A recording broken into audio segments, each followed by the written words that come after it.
9 to noon.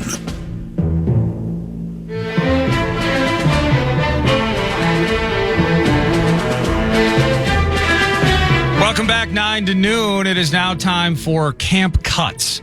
And coming up later, there will be a couple who cover the National Football League on a national level. One, Dan Pompei, wrote for the Chicago Sun-Times and the Chicago Tribune. He's a senior NFL writer for The Athletic. And he has some really, really interesting pieces at The Athletic and theathletic.com, including one on Derrick Henry, one on Montez Sweat. And most recently, he and Mike Sando predicted who the next Hall of Famer would be from each team. And I found that to be interesting. That'll be a verbal version of a camp cut because he's bouncing around too. Likewise for longtime guest 9 to noon, Adam Kaplan. Adam has he's been to Raiders, Chargers, Rams, Commanders, Ravens, and Eagles camps. Jeez. And next he has the Giants and the Detroit Lions. So this is a treasure trove of off-season knowledge coming in the final hour. Camp Cuts takes us around the National Football League, where we hear the who, what, where, when, and why from some adversaries, and here they are. Yeah, before we do get to that, I wanted to kind of bring something back from the JJ presser that we played last segment. So you were talking about, wanting to see JJ McCarthy in a preseason game. So Justin Jefferson talking to the media. He kind of it was interesting how he described Sam Darnold and described JJ McCarthy. Big time. Darnold's this vet and he knows the plays and he kind of there's a little bit of a leadership aspect out there, but in particular on how they throw, it was basically he said what you were talking about, PA. He can feather it in there. This is Darnold, and he can sling it when he needs to. And J.J. McCarthy, he's got one heck of an arm. Yeah. And maybe he's learning how to put touch on the ball. Yeah. It was interesting to hear from Jefferson to kind of spell that out. The kid's growing, the kid's getting better, but certainly finding that touch is an A topic for him. It's the nuance. It's what I started to bring up last week. And I think Justin even would concede when he was in his first training camp, so let's focus on nuance. His depth of route, full speed, was not as good as it is now. His shoulder shakes and selling of things at the top of routes was not nearly as squared away as it is now. And so that's why with McCarthy, when I say like I did last week, I still feel the favorite trifecta is Darnold into Mullins into McCarthy. And I don't really have any reason to change that at this stage of the equation. But with McCarthy, it's to watch the little things start to come together. Like that ballyhooed social media play that a million people have seen. Where I talked about a last segment or a couple of segments ago where he probably would have been sacked twice. But for me, it was cool how he was able to get the ball to the receiver for the touchdown, and it didn't have to be 1,000 miles per hour. His arm strength's unbelievable. His accuracy's good too, specifically intermediate and deep. But the finer points of what goes in to playing, maybe outside a goaltender in the NHL, it just seems like the hardest position of all positions in all sports. And there's so much that goes into it, and it's coming together for McCarthy. And Jefferson kind of shared that. I thought that was cool too. Yeah, the only reason I don't trust some of those highlights out there, and just chatting with Gabe over the weekend when we were at camp on Saturday, is, do I know what all the reads are? Do I know what the goal is for J.J. McCarthy on a certain play? Right. Is he escaping, albeit, feigned pressure because he didn't have, there was a timing issue or a mistake that he made to led to him being athletic and on the fly. So I'm enjoying that athleticism once it gets to that point, but very excited like you are to see JJ in a preseason game. And I'm going to start out camp cuts with the quarterback. Several of these are actually quarterback related, but I'm going to start with John Elway. John Elway drafted Bradley Chubb 5th overall in the 2018 draft, and since then some great years for them. But he's also been hurt. I think most recently with the Dolphins, maybe recovering from a serious knee injury. But he drafted Bradley Chubb.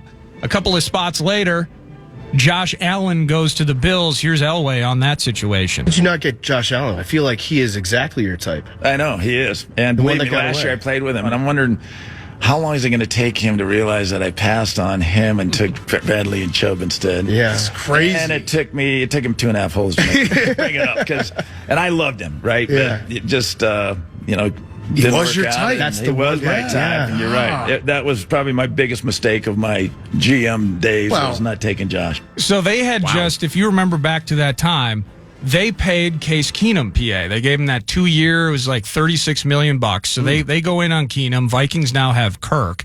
And into the draft, they take Bradley Chubb, who is certainly a high-end player. Can't be mad about taking a guy like that in that draft in that spot.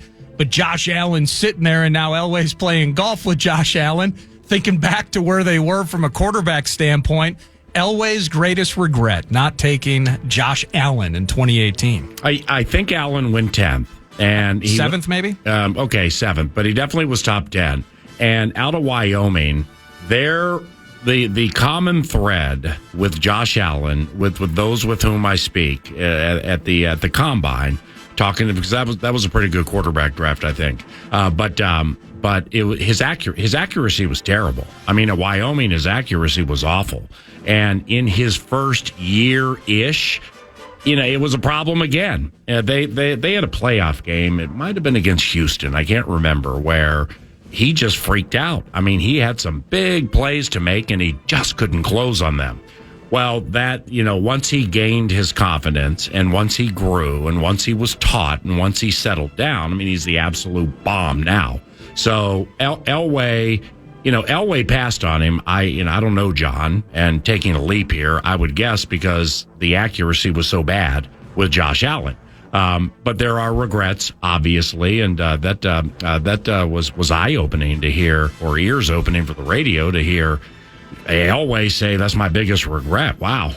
Yeah, that was the Baker, Darnold, Allen, Josh Rosen, and Lamar draft. Yes. So that was very QB heavy in 2018. Right. I can't say good quarterback draft, ballyhooed quarterbacks draft. That's probably the right way to put it. Now, speaking of ballyhooed, there are some issues going down in Dallas, and you've chronicled those, whether now holdouts taking place for CeeDee Lamb, Micah Parsons wants some money, Dak Prescott wants some money. Here's Dak. The money's out there. The money, it can happen. It can be done. There's ways to make everything work for both ways. And that's in that sense, is it's always about pushing the envelope for the next man. And that's why I said that. But then again, I've never truly cared about the number. How long do you think this thing's going to drag out, PA? I mean, camp's going. They need CeeDee Lamb in the mix. You would still expect, even with the holdout taking place, that he's going to eventually find his way on the field, and they got to get something done. But you look at, like, Tyreek Hill over the weekend gets the $90 million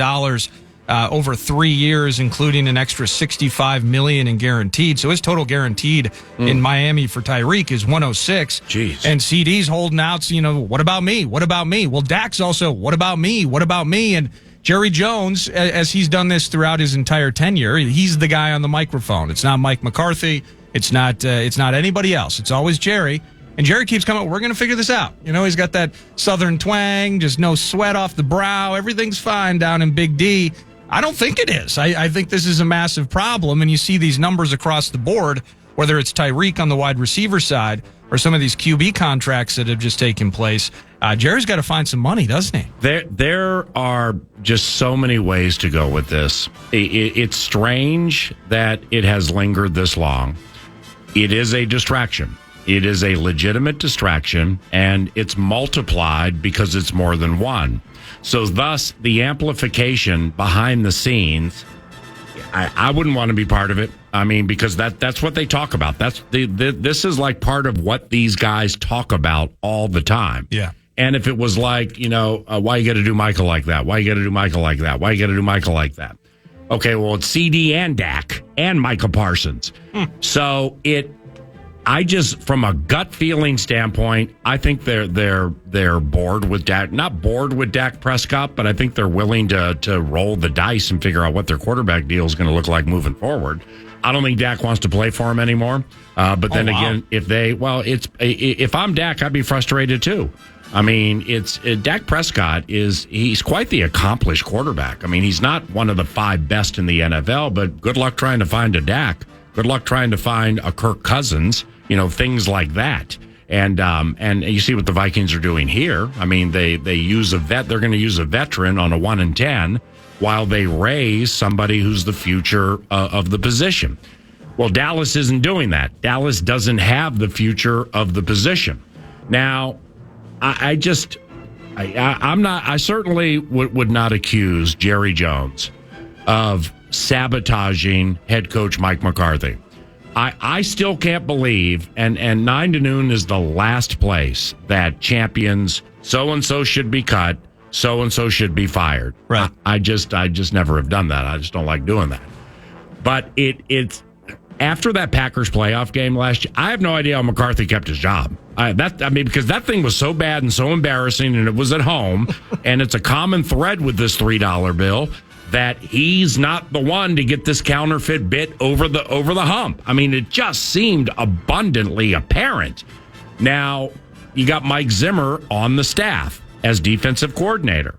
So it's more convenient and easier now to get rid of McCarthy and slide somebody that you've known for 3 decades in Mike Zimmer, he was the DB's coach for a Super Bowl winning team that was owned by Jerry Jones. Larry Brown was the MVP, picking off Neil O'Donnell and getting to the end zone, but they also had Dion and Darren Woodson, and it was back in that era. So just keep that in your back pocket. That if things, I looked at the schedule a few weeks ago, where it's like they have a 7-game stretch to start things, man. And if they don't win requisite games there, it would just be extremely compelling. From a football analyzing standpoint, if McCarthy was relieved of his duties right in front of a Cowboys game at Atlanta against Kirk Cousins and the Falcons. I'm not predicting it's going to happen, but if I'm a Cowboys fan, this would really, really bug me that my favorite organization has allowed something like this to linger times 3. Now, the players have to recognize there's also this little ditty called the franchise tag, where you don't have any choice if they slap the franchise tag on you. So then the next layer is, do you have the stomach to sit out? Because if any of those 3 sit out, when they come back, there will be a market. But do you want to do that? Do you have the stomach to do that? It's like all of those things are taking center stage about a month in front of the regular season, and it's just not supposed to be that way. One thing that kind of popped in my head while you were talking about Dak in particular, and you said you don't think he wants to play there anymore. Do you think that if they put the right deal in front of him, then all of a sudden it's Big D, man, let's go Luka, and wow, so we got rid of Suter? Wow, that's just it's just crazy. No, and I'm totally with you there. But I'm just thinking, do you think kids look at Dallas the way that, like, the America's team, and it's the center of the NFL? I don't think they do anymore. No, whether it's the Chiefs, it's the evil empire and Tom Brady up in New England. Yeah. It doesn't feel like I think just the way the world has changed. Right. I think a guy like Jerry Jones is kind of left behind in that regard. The Dallas Cowboys were dubbed America's team because there were 4 TV channels, and they were on Monday Night Football every other week. Right. Or they were the NBC had the AFC, CBS had the NFC, and Brookshire and Summerall and Brookshire would always be calling Cowboys games. They were on TV all the time. Now they were really good with Preston and Drew Pearson and Roger Staubach and Randy White and Too Tall Jones and so on. So they were really, really good. But they almost mockingly became America's team. It's not self-proclaimed like State of Hockey. They became America's team because you couldn't get away from them. They were just on TV all the time. And then they had the Dallas Cowboys cheerleaders, and they had a kind of a star status to them in a way they don't now. But that all plays into the America's team tag. Camp cuts, we're sticking with the QB spot here, PA. I have Andrew Berry. He's talking about Deshaun Watson. Yeah, I think it's just seeing him every day, seeing how he prepares, seeing how he works in practice, seeing how he relates to his coaches. I think our biggest focus with Deshaun is just making sure that he's available. I think the rest will take care of itself. Yeah, a week from now, PA, you're going to be thinking about what to put in your duffel bag en route to Cleveland for a couple of radio shows, getting to see Kevin Stefanski and how the Browns are doing. Where do you think Stefanski's head's at on Deshaun Watson? Last year, we're kind of celebrating. I think Stefanski's been Coach of the Year twice since he took over the Browns. Yeah. Of course, 2020, they win a playoff game on the road, and he actually has to win it from the couch as Alex Van Pelt, I think it was, coaching the team. But then this last year, he had 4 different QBs winning a game for him. And Deshaun, after all that money and after all the off-field stuff, was only able to make 6 games last year. You got Joe Flacco in there. We're partying with Joe, trying to think about how he can win playoff games for you. Where do you think he's at with Deshaun Watson, just how to move forward with him? And Andrew Berry there, he's talking, his A topic is just staying healthy and being available. Well, I know Kevin's mindset with Deshaun into this year is different than it was into last year because they've had Deshaun around now longer. But Jimmy Haslam, the owner of the Browns, he was very smart in that Kevin Stefanski and general manager Andrew Berry, they had done enough to merit new deals, and they got new deals. So that kind of, and Kevin, there's a reason we call him Kevin Calm. He's calm in all situations, including, like, say he was coming into the final year of a deal. I mean, Kevin's just cool that way. But this has to, the fact that there is security there for him doing what he's always wanted to do, be a head coach of a National Football League team. I just imagine that he probably has less trepidation about certain things. Deshaun, from what I understand, has been pretty good, not great so far. But Barry hit on it right out of the gate is the availability. Is you're just kind of always on the sweat that Deshaun's going to miss games because that's becoming a common thread. And forget the money he was paid because that's basically spent. Deshaun Watson can be certainly a top 15, 12-ish quarterback in the NFL when he's playing fast and he's thinking clearly and he's seeing things the way the high-enders do. And just with everything through which he put himself through when he was in Houston, maybe it's gone. Maybe it's not on the last membrane. Maybe there's no PTSD from it. I got no idea. I just know he ain't the same guy. He's just not the same guy on the field as he was when he was in Houston. So Barry said if he stays healthy, the rest takes care of itself. I think that's a dead indicator. They feel really good. They have him squared away behind the scenes with the plays and things like that.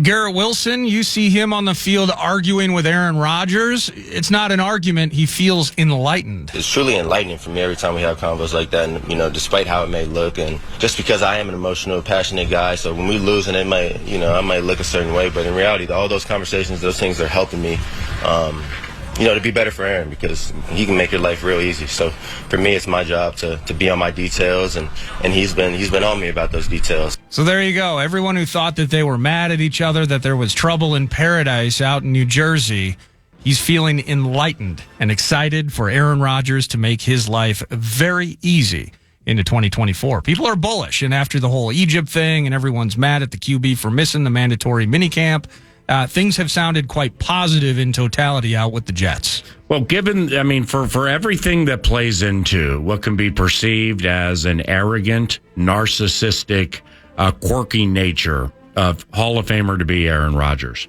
He's one of the smartest, most detailed players in the history of the NFL. So Aaron will make mistakes, but it's a 0%er. He'll make that same one again for the same reason. That's not the case with the majority of players in the National Football League, where it just sounds to me by listening to Garrett that there are some details that are being missed here. And when you're a high-ender like Garrett Wilson, you can make detail-oriented mistakes and get away with it. But when you're playing with Aaron Rodgers, he of course is still playing because he wants to win a Super Bowl. But Aaron wants you to become a Hall of Famer. And this is something that I learned about his relationship with Devontae Adams. Because Devontae out of Fresno State was not great. I mean, it took Devontae a little while to get going because he's not fast. But or he's not like a prototypical wide receiver fast. But once they got Devontae to handle the details and handle the professional nature of what's expected of him, it can be argued he's the best overall receiver in the NFL, or certainly one of them. I'm guessing Aaron is doing the same thing with Garrett. Garrett is his new Devontae. You're good, you're fast, and you can get behind these guys, but what about this? What about that? What about when you run this intermediate? What about how you sell this shallow cross with the stutter step off the line of scrimmage? Aaron is, my guess would be, the full intent is to turn Garrett Wilson into one of the 3 to 5 best receivers in the NFL. Whether he gets there, that's to be determined. But Aaron is a stickler for detail, and he also has an opinion. And he also has a lot of confidence.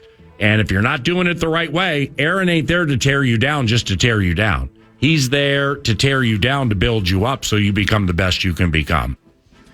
Last thing for you here, LeVar Arrington. This is a Caleb Williams-centric conversation here. And I don't have what Amani Toomer had apparently said, but the discussion is around leadership and how rookies can impact things early. Here's LeVar Arrington. If you have a number 1 draft pick that comes in, like, he's supposed to just be submissive and be a subordinate and not be seen or not be heard from or this, that, and the other as the leadership role of quarterback on the team, like, because he's a rookie. Listen, Amani is a very, very bright dude, super dope dude, but I got to say, I fall on the other side of this one. If somebody's coming in and they're setting a tone and they're setting a standard, I mean, if that's Ray Lewis, are you saying the same thing? Because I can guarantee you Ray Lewis came in day one and he was the same dude that he was day one that he was the day that he left. Same type of leadership, same type of approach, same type of intensity. And there's just some people that just aren't, I'm not into, I would say I'm one of them. I'm just not into you get to be lesser. You get to be not holding yourself to a standard because you're a veteran. And I can't call you on it because I'm a rook. I don't subscribe to that. What do you think about that being around the Vikings, PA? And this doesn't have to be specific to a Dallas Turner or a J.J. McCarthy, for instance, but kind of that conversation where Caleb entering the fold, he's the number 1 overall pick. Does he immediately, and this would be by his personality and by his actions, of course. Caleb Williams. Immediately getting buy-in and equity. And in terms of in a locker room where there are veterans, there are leaders, there are big opinions, and in some ways, naturally, a hierarchy is built. Can you be a rook, as you heard LeVar Arrington say it, and walk in day one, exude leadership, exude intensity, and get that buy-in? Absolutely not. I mean, that's ridiculous what I just heard LeVar Arrington say. I mean, the Ray Lewis comparison, we're looking at about 26, 27, 28 years ago. So the world and times have changed with just how people are from when Ray Lewis came out from the University of Miami and was a Hall of Famer. He had a Hall of Fame career basically every step of the way. It's okay. That's Ray Lewis, man. I mean, Caleb Williams, ain't nobody putting Caleb Williams in the Hall of Fame when he was drafted by the Chicago Bears. People were with Ray Lewis. It was just different. And Ray was just a different cat. Caleb has not had a great training camp with the Chicago Bears, from what I understand. It's been okay, but man, my guy throws a lot of picks. He just throws a lot of interceptions, but they could be experimenting with things. Brock Purdy's throwing a bunch of picks for the Niners, but both Next Level and Brock have said, we're not worried about it because we're trying some things. We're not going to share what they are, but we're trying things, and they have a right to not work. But I mean, honestly, just take a step back and try to have yourself be DJ Moore or Keenan Allen. Come on, man. I mean, it just doesn't work that way with Caleb coming in and getting into Keenan Allen. Day 2, he's there about his depth of route. It just doesn't work that way anymore, man. So And Amani Toomer, by the way, it can be argued he's the greatest route running receiver in the history of the National Football League, and LeVar knows that. He's certainly the greatest receiver in the history of Giants football. Yeah. But no, I'm on Amani's side there, where it's too calculated the way LeVar made it sound. It's because I have been gifted this, I now have the entitled right to do this. If it's not organic and authentic, well, players will sniff through that in 3 seconds, and it ain't going to do you any favors. So I staunchly and sternly disagree with LeVar Arrington. That was the last camp cut for you. A bunch of stuff happening around the NFL camp cuts.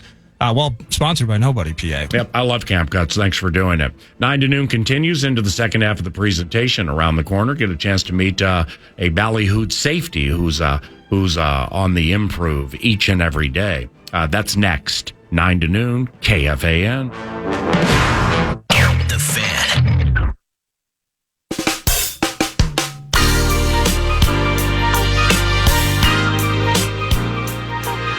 Saturday from the exclusive Vikings Radio Network perch at Twin Cities Orthopedics Performance Center. Nordo, the producer of 9 to Noon, was leading a noon to 2 charge. YA, Alec Lewis, the scribe for The Athletic, he dropped by eventually. And the A topic was Minnesota Vikings safety Theo Jackson. Nordo did a great job with this interview.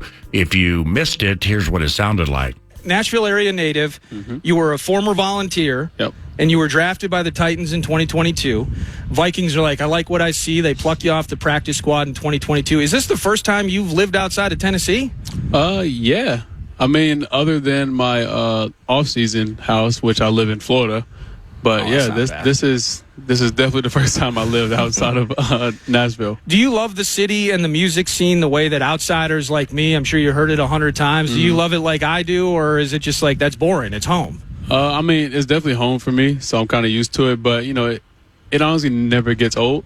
So you kind of roll past there every day. You see, you see and hear everything, and it's honestly just something to hang your hat on. Just being from there. So now that you've been here, what do you think of Minnesota? What do you think of a beautiful facility and summertime? Not so bad. You benefited from a somewhat historically mild winter last year. How are you feeling, Minnesota?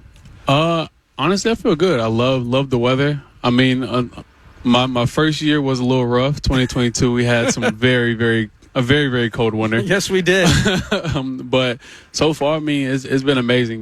Get outside, and it's not blistering hot like it is in Florida, and you get winds and everything. And then when you go explore the city, it's a really nice city. It is indeed. But I didn't know that, all the buildings were connected because of how cold it was. Oh, you got that Skyway. Yeah, that Skyway can be a savior. To football here, how's it been working with Brian Flores in this defense? I sit up here, we do a radio show home of the Vikings, and it's all about projecting and what I'm seeing. Yeah. And you're on the inside of it, and working with Brian, who is an awesome personality and so fun to work with from a radio standpoint, but working with him as a player, how's it been?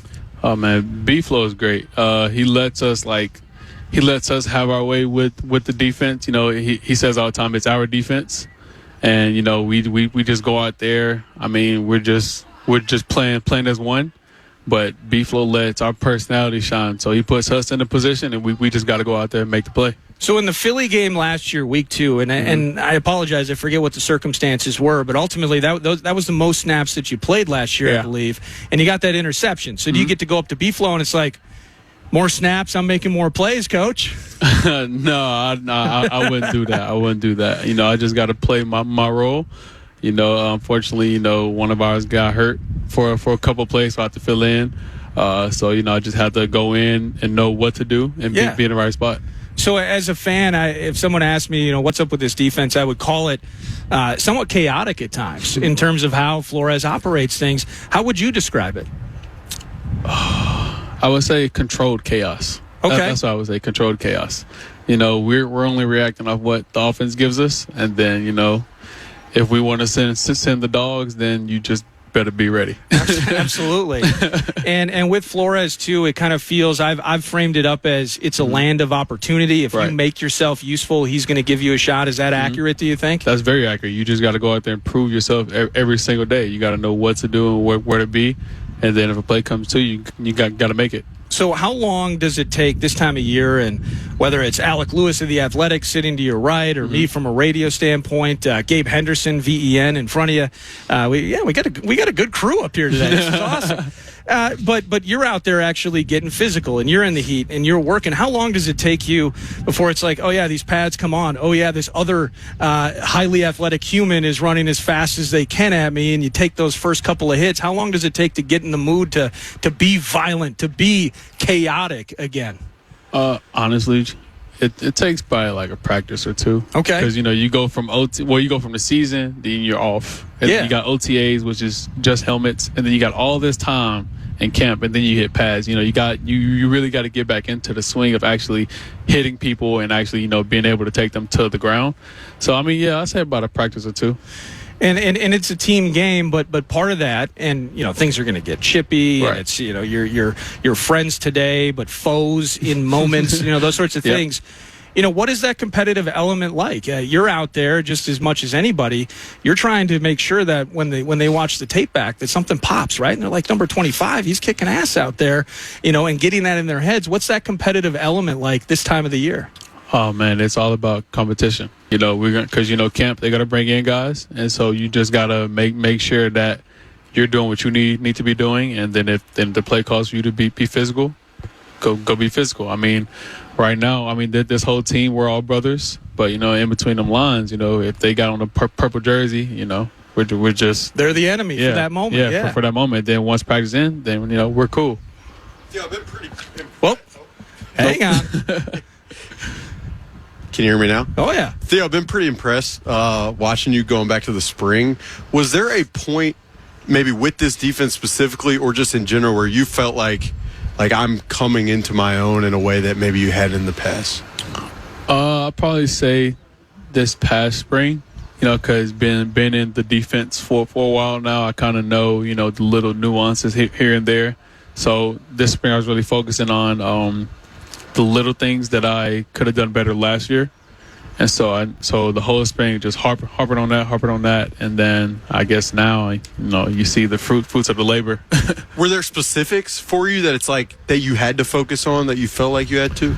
I would definitely say man coverage and being able to really just trust what I see. Yeah. Sometimes I like to second guess, but now I'm just going and trusting with the film that I've been watching. Did that progression happen naturally, or was it like you had a conversation, or I don't know? I talk to Harry. Okay. Every single day. I actually sit by him in meetings, and we talk every single day about what I could have did better, what he's seen out there, and then he's really been a true figure for me.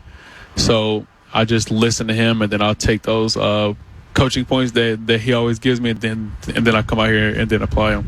That's Viking safety Theo Jackson on the perch. You also heard the voice of Alec Lewis of The Athletic. A few more for you here, Theo. And mentioning Harrison Smith, it's kind of a badass group in that safety room, man. You're hanging out with Harry. You mentioned it. Cam Bynum is a guy that, similar to yourself, kind of a mid-round draft pick who's found a spot, and he just won't give that thing up, right? And Josh Metellus has worked his way there. You're in the mix. And does Flores even have really position groups, or is it just like, we might see you at outside linebacker at some spots? It's amazing the creativity of it. But you got a guy in Harrison Smith and some of those guys that is it as easy as just, are you soaking in information?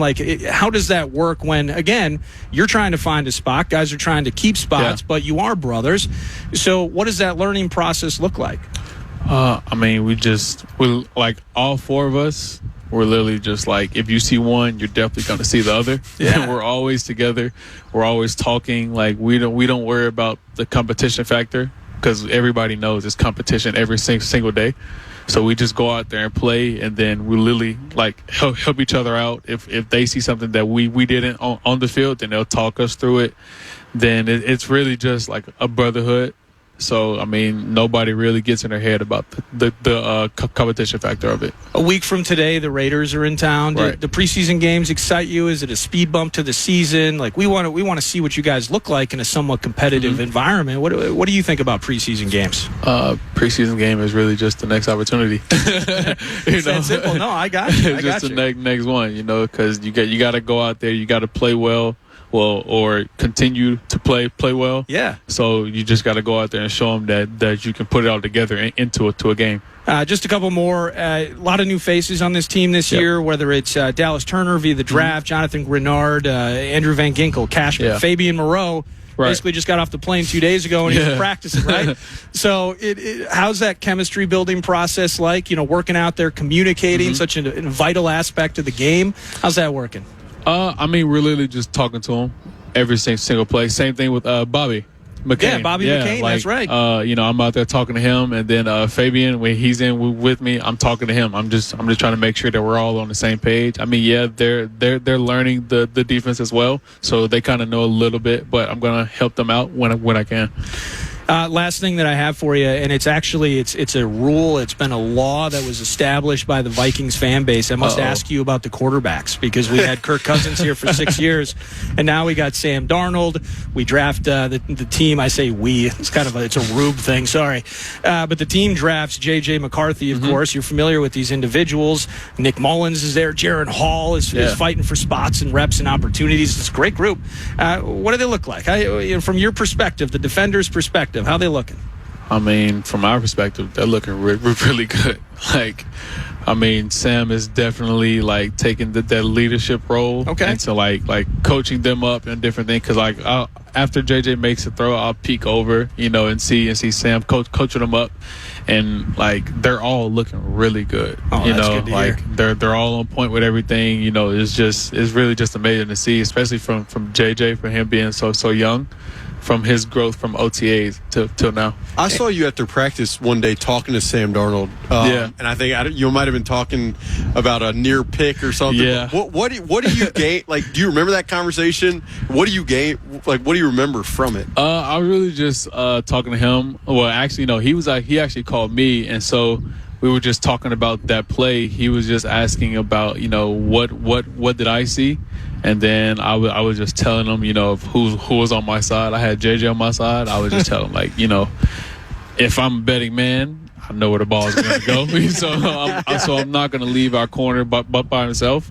And so I just told him I was just trying to disguise what I was in, and then I think you should have had the pick, but maybe you did. Yeah, that's what it was. Definitely should have. Yeah, what I saw, Sam, was a meatball, and I was ready to feast. Iron sharpens iron. You got to throw it better next time, Sam. Yeah, because I actually talked to him about what he sees too. Just asking us. I mean, I'll ask him of what he sees from us. From different coverages, and just from being just going against us from all this time. Of what little things that he's looking for in a slight tilt of the coverage, or just where the person is lined up at. That's Viking safety Theo Jackson. I had the chance to chat with him on the perch on Saturday. You also heard the cameo from The Athletic's Alec Lewis as well. Thanks to Theo. Thanks to Vikings PR for setting those up during Saturday shows. We're going to pause. We're going to come back. News du Nord before we get to the final hour. Cheryl Reeve from the Olympics, Dan Pompei. It's going to be a fun final hour, 9 to noon. Stick with us. News du Nord brought to you by The Casino at Canterbury Park, CanterburyPark.com. You got live racing in the mix, of course, and you can go to CanterburyPark.com to find out that schedule, but it's feeling the felt. Poker, blackjack, and table games, and having sips and chips and tipping Derek Allen on Wednesdays. It's always good. Family days are unbelievable. Best spot in Shakopee to go to have a blast. CanterburyPark.com. Very truncated News du Nord today because we gotta catch up on time. Cheryl Reeve's going to be joining us from Paris as part of the Olympics and the women's hoops team in play and all of that. But the Twins did sweep the White Sox PA. It was 10-2, 6-2, and then 13-7 yesterday. 29 runs over 3 days for the Twins offense. It was a bloodbath yesterday, 6th spot in the second. And they should have just ended the game right there, but they did indeed play all 8 1/2 innings at Target Field. 13-7 is the final. Twins creeping up the charts again. They're 4.5 back in the Central. They got a 3-game cushion in the wild card spot. Baltimore did a solid Saturday and Sunday. And now next up, they're at Wrigley. How about that? I think John Bonus is going to be there if we need a road game correspondent. But Wrigley Field starting tonight at 7 o'clock. You get some interleague games against the Cubs as they trudge on through the second half of the season. And the Cubs blew out St. Louis last night, but the Cubs rip up Miles Mikolas. So that wasn't really that much of a surprise. Now with the Twins traveling, granted just across town, Cubs trying to get themselves right too, despite some injuries during the course of the year. Anytime games are at Wrigley Field, and now that we can watch them, that adds up to something nice. Absolutely, and it's going to be Festa on the mound versus Kyle Hendricks, and both pitchers. And Hendricks stinks. Yeah, he's been awful this year, so he's trying to get right. Mr. Festa, I think he's 1-2, only less than 20 innings pitched overall, but he's had some trouble as well. So it's gonna maybe that there might be an overwhelming atmosphere at Wrigley this evening. We will know that after we call Bonus about the wind. I mean, the wind at Wrigley Field is everything for the over or underwhelming natures of games. We covered it earlier in the show. The only other bit that I have for you, PA, is that the night practice this evening that was to be held at Twin Cities Orthopedics Performance Center, because of the weather, that if you're listening to the radio, just look outside. They are canceling / postponing that. I believe it's on for next Monday now. So go to Vikings.com for all the details on that. And it's an arduous week for the Vikings next week. They have the night practice on Monday, and then they travel to Cleveland on Thursday. Tuesday. Joint practices Wednesday and Thursday, and then a game against Cleveland on Saturday. So it's all ramping up. Likewise for things in the Olympics with the women's basketball team. Cheryl Reeve, coach and president of basketball ops for the Minnesota Lynx, is in her first stint coaching a U.S. women's Olympics basketball team. And they hooked Nigeria this Wednesday. Cheryl, nice enough to call in from France to join 9 to noon around the corner on KFAN.